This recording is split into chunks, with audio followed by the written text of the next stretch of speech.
Hi, everybody. So welcome to the Illustrating the Constitution, Teaching Civics Through Graphic Novels, such an important topic. We recorded this before the election, but we will be live during the conversation that you can ask us questions or comment in the chat, and we would love to hear from you. So we're going to introduce ourselves a little bit first. Myself, I am Tim Smythe, and I teach in a high school outside of Philadelphia, Pennsylvania. I've been a high school teacher for about 20 years. I'm a reading specialist and also a social studies department chair. My website is teachingwithcomics.com, where you can find a lot of information on using comics in the classroom. I'm at History Comics on Twitter and Instagram. I work for the US State Department. We currently teach the English language and American culture to about 25 different countries around the world. It's a fascinating experiment. I'm also an author. I'm a professor at the University of Pennsylvania. And the last thing that I'll say is if you are still on Facebook, we have a comic book teachers group. We would love to have you there to continue the conversation after we are done here today. And so I'll introduce you next to Cynthia. Thanks, Tim. And hi, Bob. And thank you, everybody, for being with us. I'm Cynthia Levinson. I write nonfiction for young readers. Here are my books. I tend to write about social justice issues in various ways. I write for 6-year-olds on up.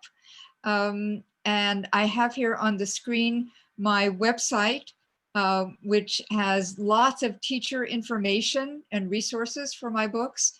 And also a link to a blog that my husband and I write every month. This is my husband, and the reason we're both here in this picture is because Sandy and I together wrote the book that we're talking about today, Fault Lines in the Constitution.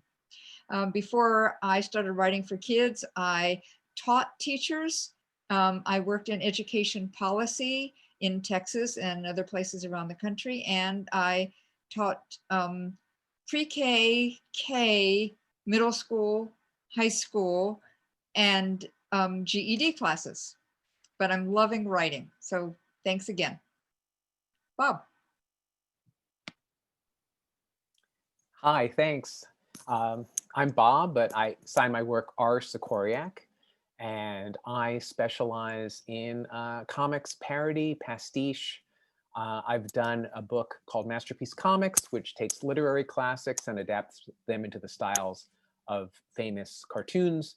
I've done a book called Terms and Conditions, which is the complete iTunes terms and conditions agreement that everyone has agreed to. It's done in 100 different comic styles. My last book was The Unquotable Trump, which was all about the president just as he got elected. And my most recent book is Constitution Illustrated. All righty. So thank you, Cynthia and Bob. Big fan of both of you. So we thought, and we know the audience here, we're all social studies teachers. We don't have to do a big sell on why civics is important, but certainly we need to talk about it a little bit.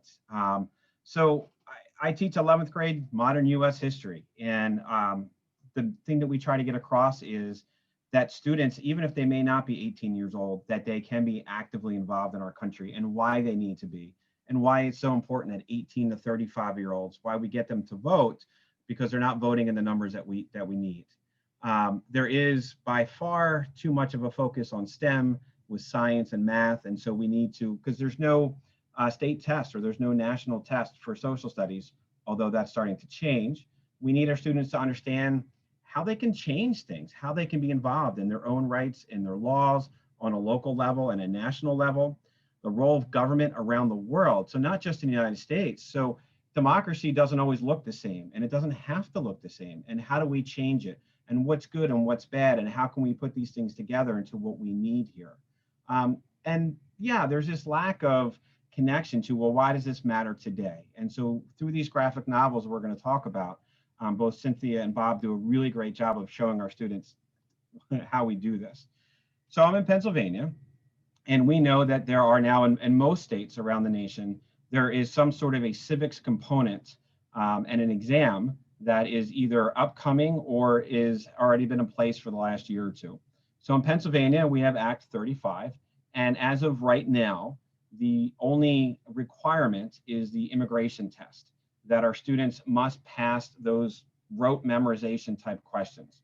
But we can also adopt our own local examinations, which we've done at my school district at Wissahickon. And so this is real. This is something that not only we should be doing, it's actually something legally in most states that we have to be doing. And I think that's a good thing. I pulled out a couple of quotes, one from former Secretary of Education, Arne Duncan. I thought it was rather prescient to what we're talking about. It's about not only knowing your opportunities, but your obligations as a citizen. And so it's twofold. We need to understand not only, it's a free country, I can do anything that I want to kind of a thing, and actually talk about what that means. So it's our obligations, not only to ourselves, but also to our fellow citizens. And so what we're going to do now is Cynthia and then Bob are going to take some time and talk about both of their books. And then at the end of that, we're going to share some specific lesson plans that you can use and some other resources. And then again, as we go through this, any questions you have, any comments you have, please put them in the chat because we will be watching this along with you. And so I'll turn this over to Cynthia and she'll share and talk about her book. Thanks, Tim. I'm going to share my screen so I can show you some pictures from the book.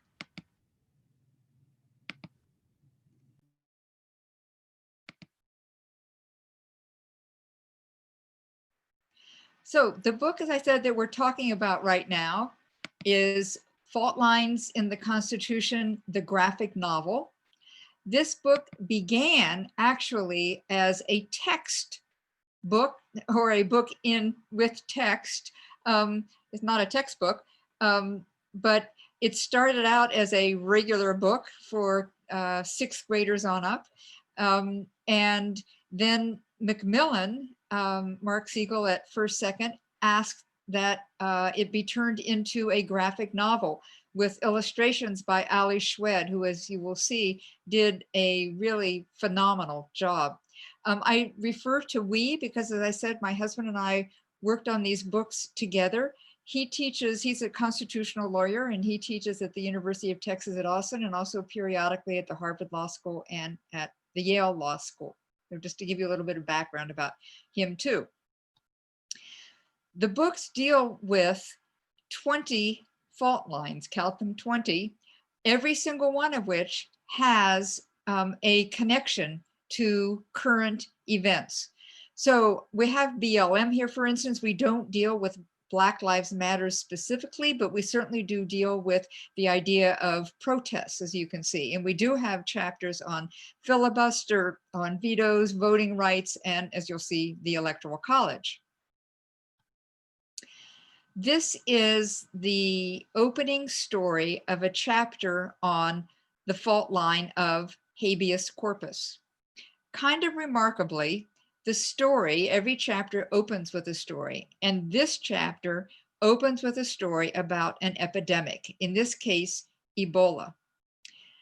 The story is about a nurse, Casey Hickox, who was working with Ebola patients in West Africa and happened, alas, to return to the United States, to New Jersey, in fact, the very day that then Governor Chris Christie established a quarantine for people who were entering the country, the state, who had worked with people with Ebola, as Casey had.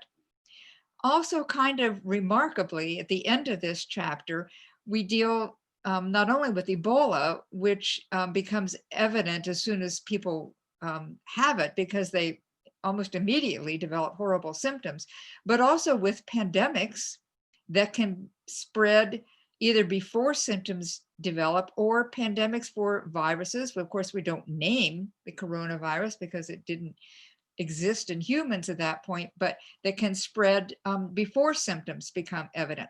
So this is the first 2 pages of the text version of the book. And these are the equivalent 2 pages in the graphic novel. We think Ali did a terrific job telling Casey's story. She came back to the United States. She was taken into custody and she was quarantined in a tent on a hospital parking lot. And she claimed that because she didn't have symptoms, she couldn't have Ebola. And so she didn't belong in quarantine. And she sued for the great writ of habeas corpus. Well, we go into that particular fault line and why it is a fault line, because it's unclear under what circumstances people can be quarantined and by whom. And that's what we go into in this chapter. Now, as Tim said, we're recording this before the election. So of course, what's on everybody's minds is the Electoral College. It may well be on our minds now also when we're talking with you. The longest chapter in the book is in fact about the Electoral College. So in addition to opening every chapter with a story, and this chapter opens with the story of Al Gore and George W. Bush, we also then go back to 1787 and explain how we ended up with the particular fault line that chapter is about. So that's what this this page shows. You can see here the framers back in 1787 trying to figure out how are we going to elect this president. And as you read the book, you will see, in case you don't happen to know already, that the framers proposed many, many different possibilities for choosing the president and ended up with, they didn't call it the Electoral College, but we do now. They ended up with a system of people voting for somebody else to vote for them for president. We also go into what we call, what's the big problem?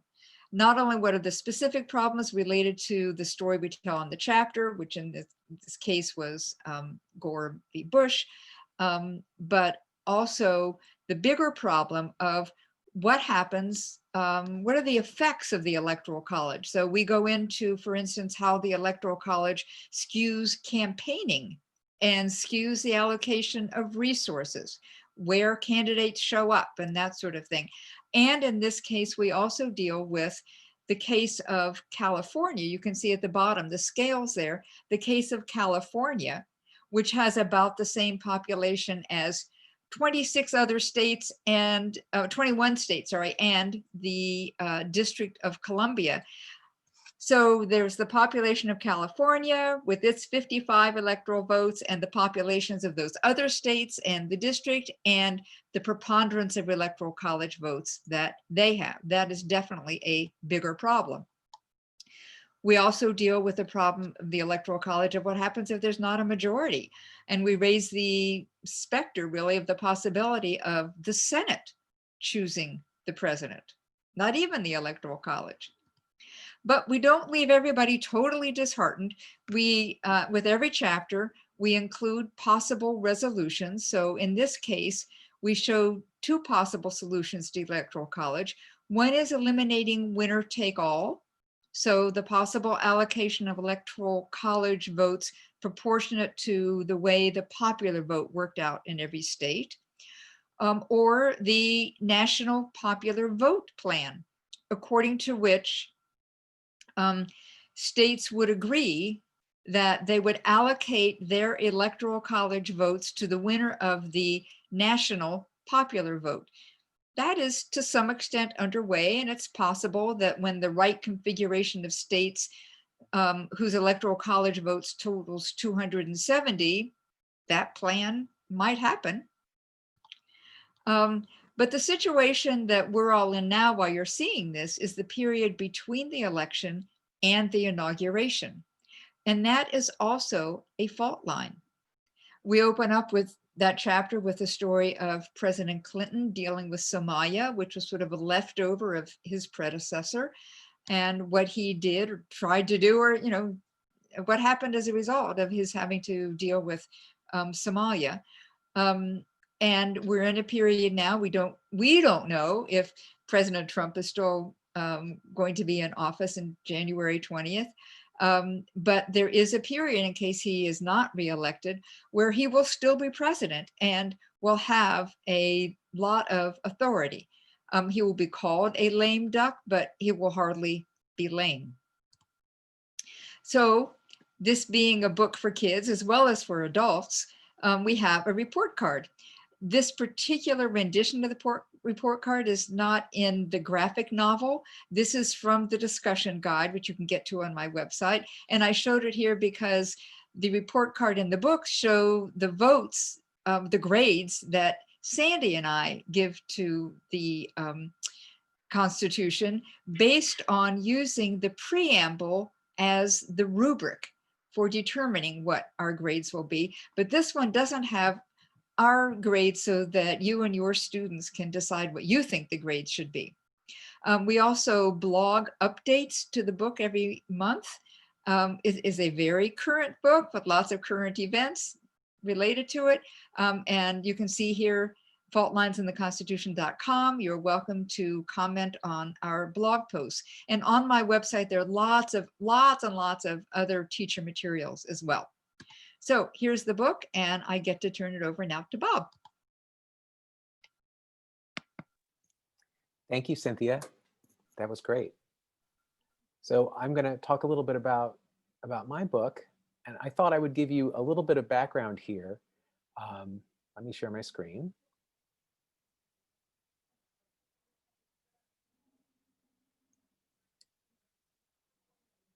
And here we go. So I am a cartoonist.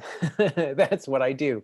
Sometimes people ask me, why do you use comics to tell your stories? And it's really the language I know best. I grew up as a comics reader, and I love comics. I love the history of comics. This is an illustration I've done that shows part of the history of American comics, newspaper comics, all the way from the Yellow Kid to the Boondocks.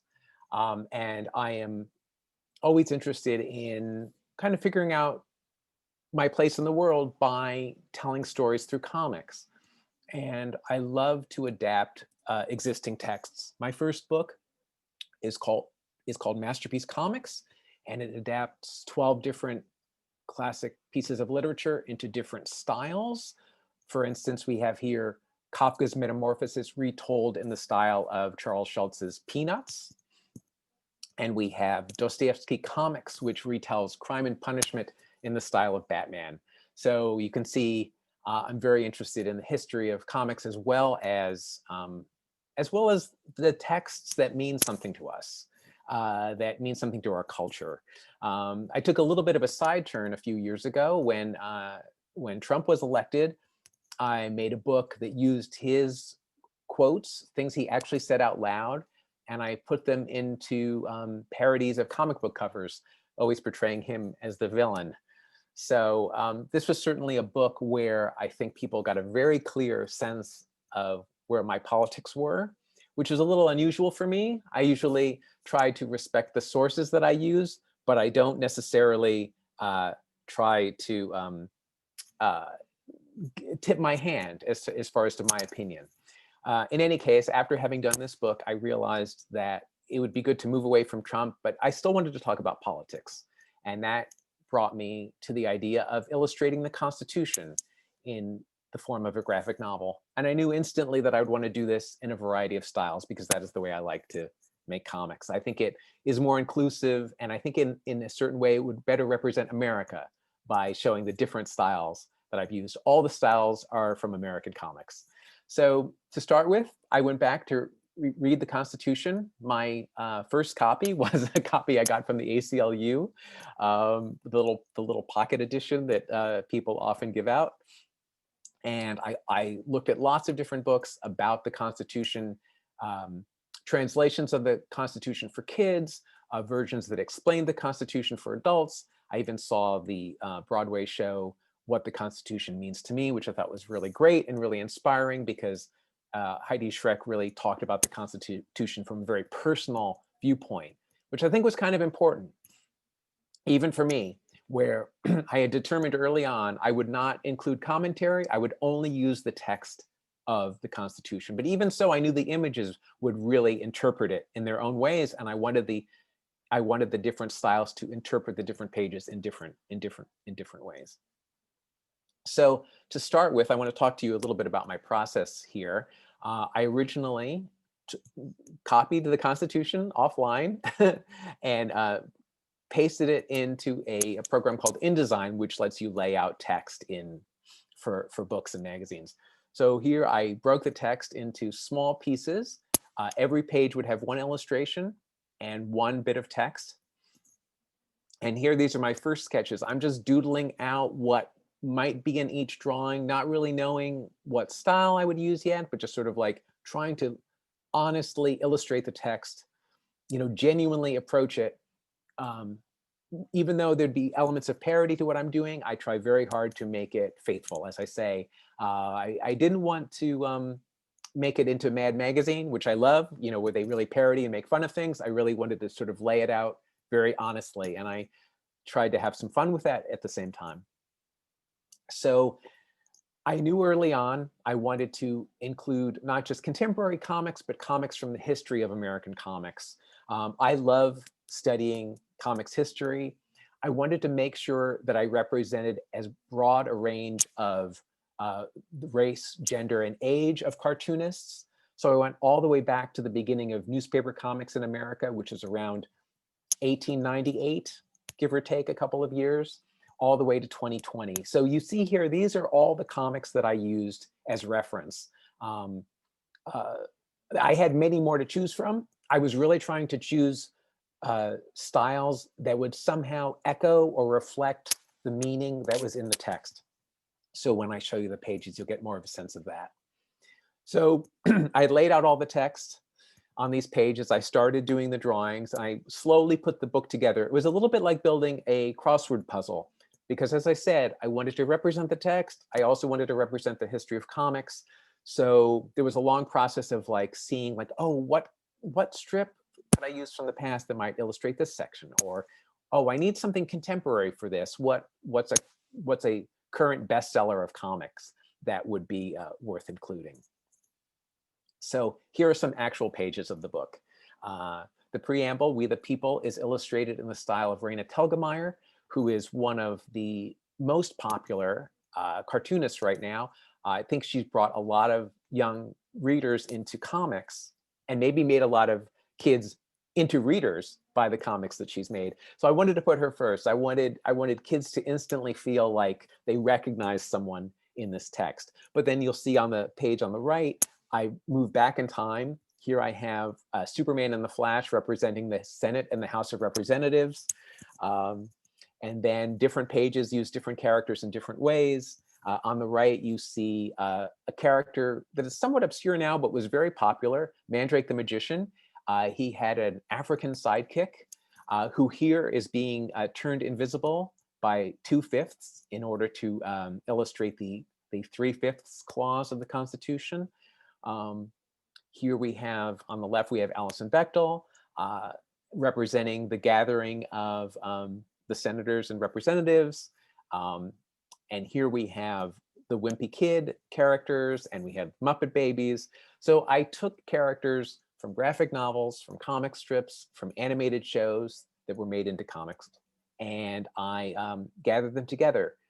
My real hope was that anyone picking up this book, it's 110 pages long, anyone who picked up this book would find something that they might recognize, whether it was a character they saw on a bumper sticker, or it was a character they saw on a TV special, or a comic, or a character they saw in a comic book. And as I said, representing race and gender was very important to me. I made a lot of effort to make sure that I covered the bases on that front as well. And this page is maybe the quintessential spread in the book. This is the very end of the Constitution. And on the left, we see the Yellow Kid. That was the first hit newspaper comic from essentially 1898. And on the right, we have a parody of Dog Man, which is one of the most popular kids comics right now. It's a best-selling line of graphic novels. So whether you're 120 years old or you're 5 years old, you will probably recognize some cartoons that are in this book. I thought now I would go a little bit in detail to show you how I chose specific characters for specific pages. I certainly knew I wanted to include Peanuts. This was probably my favorite strip. This was the strip I grew up reading.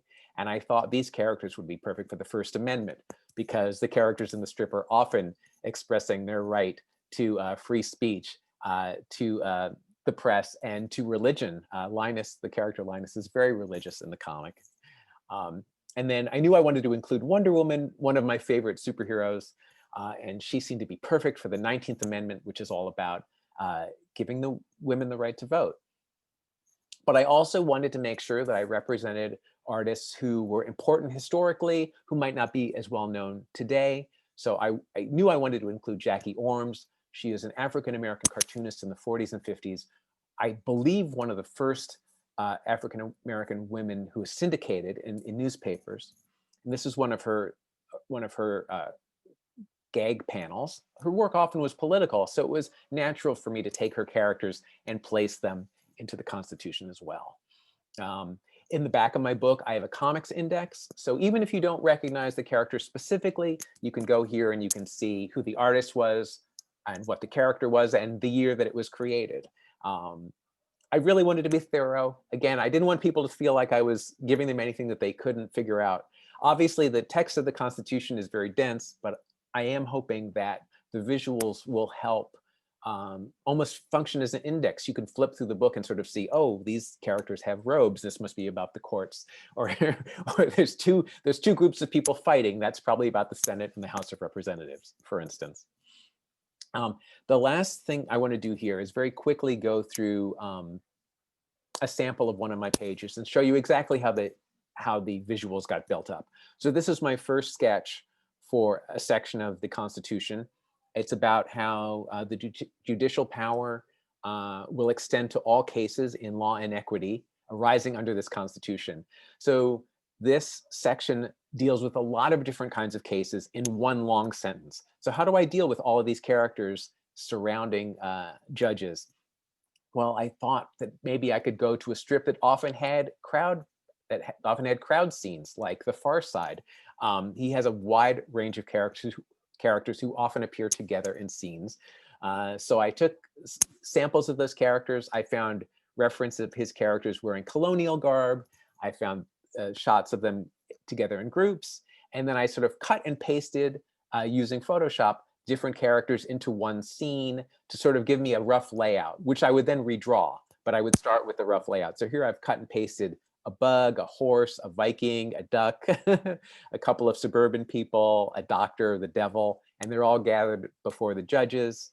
And then I sort of play with the captioning a little bit. I do all the type myself. Finally resolve the composition, and then I sort the characters. I start redrawing them. Here they are, redrawn and inked by me in the appropriate costumes of the era, and then the page is colored. So that's how the whole book is put together. And thank you very much. So now you all understand why I said in the beginning I was a big fan. I love working with authors who are as passionate as Bob and Cynthia. I mean, that really came across, I think, in the presentation, and I thank you both so much with all that. So the last thing we're going to do in the time that we have remaining is we're going to share perhaps some sample lesson ideas, although both Cynthia and Bob did share some of those already. So if I could go ahead and share my screen. There we go. There you go. Thank you. I know we're figuring all this stuff out. All right. So.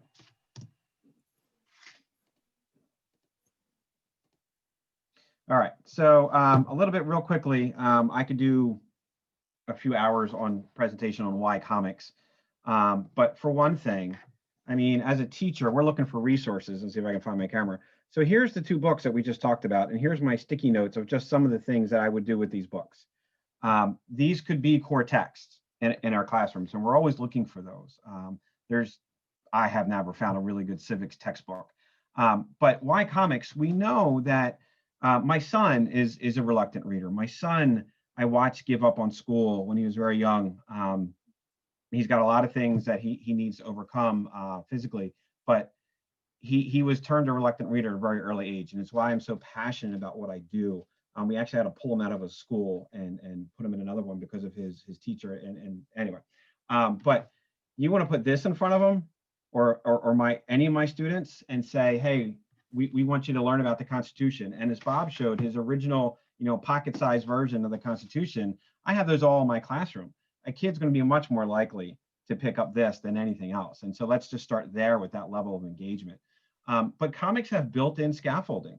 They help students, whether they're English language learners, whether they're reluctant readers, whether they are very advanced readers, it helps them to make meaning with those words. And these are really tough topics that we're talking about, really dry, but so important for us to understand. And literally, students become involved in a comic in a way that they just can't in a prose text or by reading the Constitution. They can literally see themselves in what's going on here. This idea of making connections, can't tell you how many of my students email me from college and they remember something we did because we learned it through a comic book, or we learned it through a song, or we learned it through those different types of things that we do in our tool bags. It's 21st century learning, the amount of images that our students have to decipher each and every day.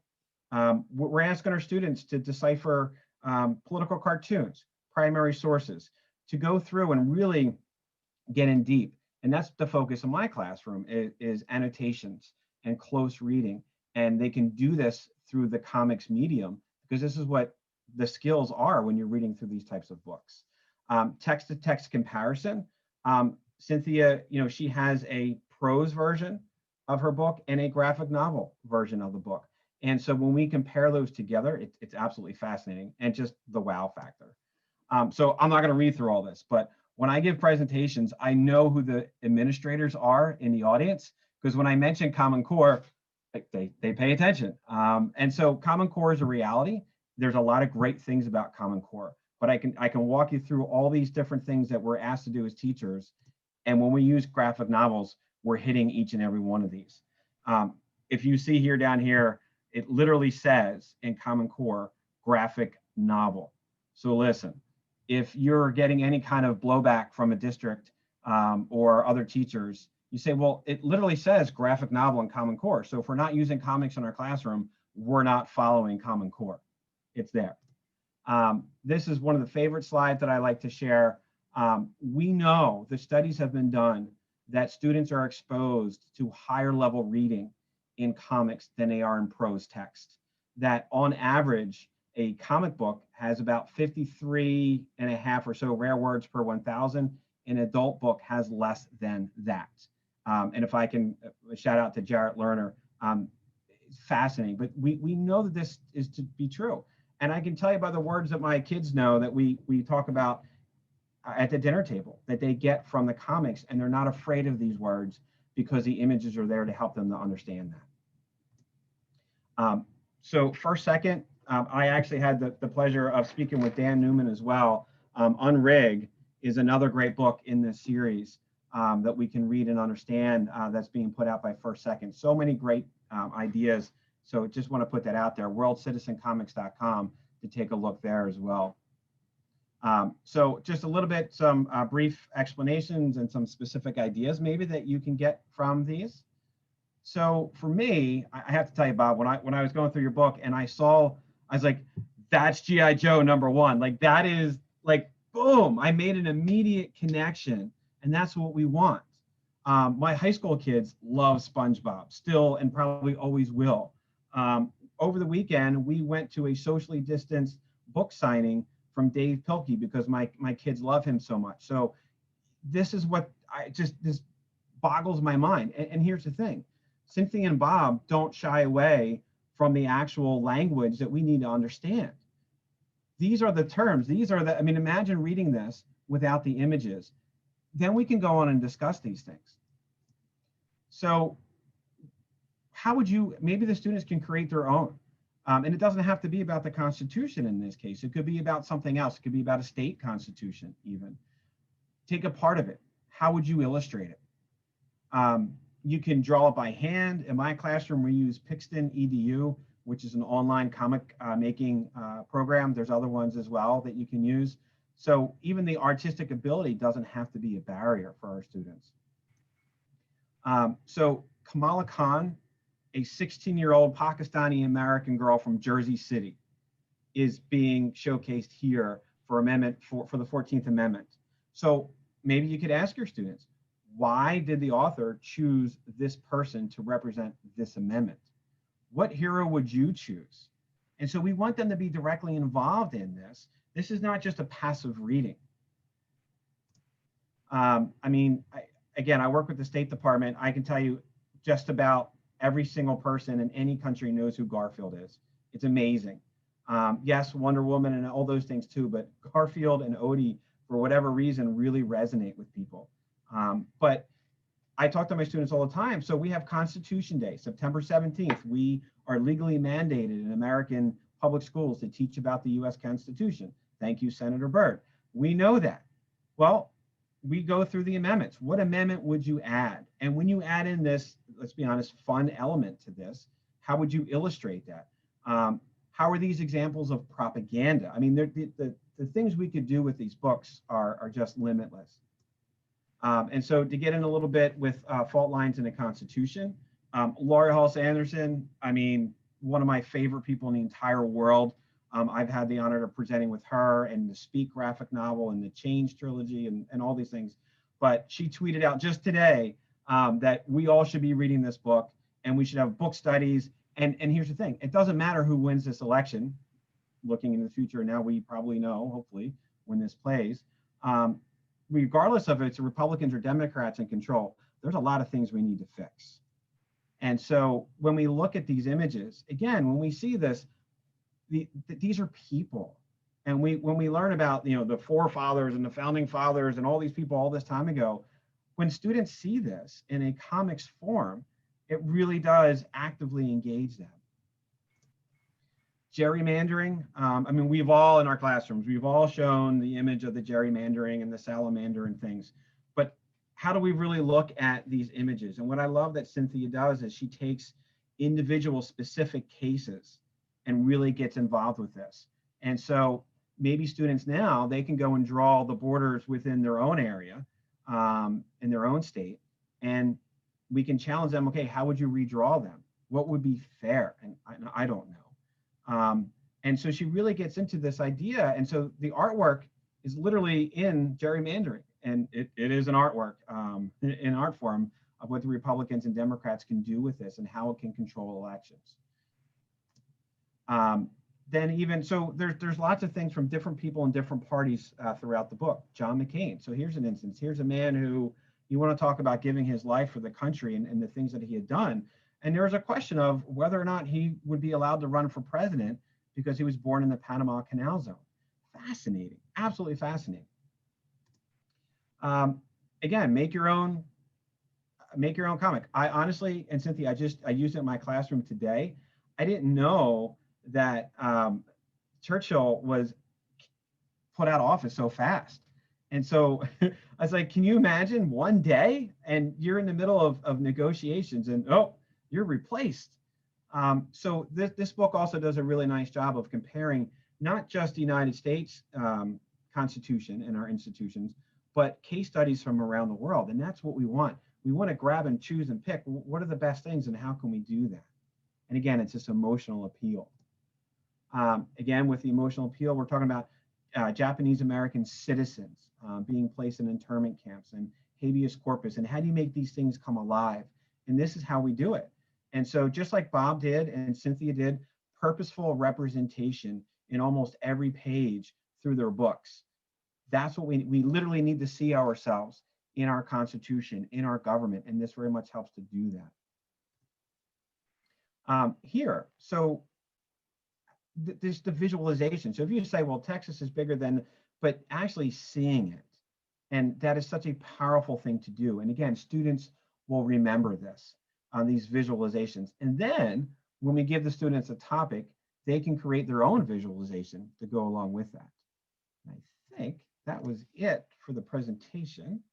And in real life, we would then ask you, what questions and comments do you have? But hopefully you've been doing that in the comment section all along. So I'll leave it open, I guess, here for Cynthia and Bob, if for final comments, maybe talk about what's coming next that we can be excited about. Well, first of all, Tim, you did a great job. If I were a teacher right now, I would be so excited about how I could use these books. And together, I mean, you know, as a pair, they would just be fascinating for kids. So thanks for all of those ideas. Really appreciate it. In terms of what comes next, like with our books, Is that what you're asking about, Tim? Yeah, do you have any presentations coming up, any new books coming out, anything that we could follow along with? Sure. Well, let's see. Coming up this week, although it'll be too late for you when you're seeing this, my husband and I are doing a watch party of What the Constitution Means to Me. The playwright, Bob mentioned her, Heidi Schreck, came to actually a teacher workshop that we did in 2017. And she was so taken with the debate that Sandy and I have in the book about whether or not there should be another constitutional convention, that she incorporated some of what's in the book, sort of inspired what she does in the play. And so we're going to do a watch party this week on that. We're going to be a part of the Miami Book Festival, and a couple of other things coming along. And the next book I have coming out will be in the spring, picture book for younger kids about the artist Ben Shahn, which is called The People's Painter, How Ben Shahn Fought for Justice with Art. And Wow. Sean's great. That sounds exciting. Thanks. Tim, I wanted to follow up on one thing you said, which I thought was really great, was mentioning that just encouraging kids to draw these stories themselves. I could have done my book by just farming out every page to 100 artists. Like the great thing, and there's a quote on the back of my book about how every American should read and interpret the Constitution for themselves. And I love the idea of students or teachers re-illustrating this text, because we can keep doing it. It's very exciting for me to see how these texts evolve. I'm not an originalist. And then the second thing I would say is that as far as things that are coming up, I am hoping to get back to literary classics, and I have been hoping to do a Moby Dick adaptation for years, and hopefully I'll get to that. Hopefully I will capture that whale at some point. I actually, Cynthia, I can't remember. I've done so many of these events now. I think we may be doing the Miami Book Fair together. Is that right? I hope so. I think that's the one we did. Yeah. I recorded an event previously with Allie, who was wonderful, your illustrator, and she has also done a lot of books on the Constitution, other books about the amendments as well. So yeah, Allie is fantastic. She has a great background not only in cartooning but also in American history and government and civics. I should actually, by the way, just slip in here that I mentioned the play What the Constitution Means to Me. It's streaming on Amazon Prime, so you and your students can call it up and watch it. That's great. And I would just say, Bob, literally, like you said, originalist, I didn't even think of that.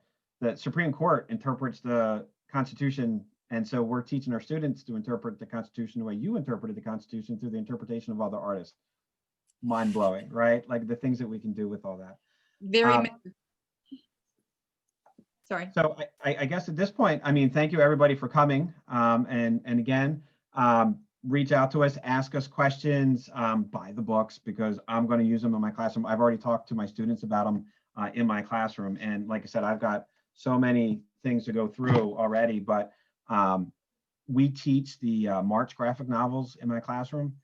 And it's about, young people being involved in voting and things like that. And these honestly would be the perfect addition with that we'll be teaching about in January. So I'm going to use both of your books in my classroom. So thank you both so much. Like I said, I'm a huge fan now. And I really appreciate you guys coming here and everybody who's watching with us. Thank you so much. Thank you. And thanks to Macmillan and First Second also. Appreciate it. Thank you, Tim. And thank you, Cynthia. Thanks, Bob. Bye.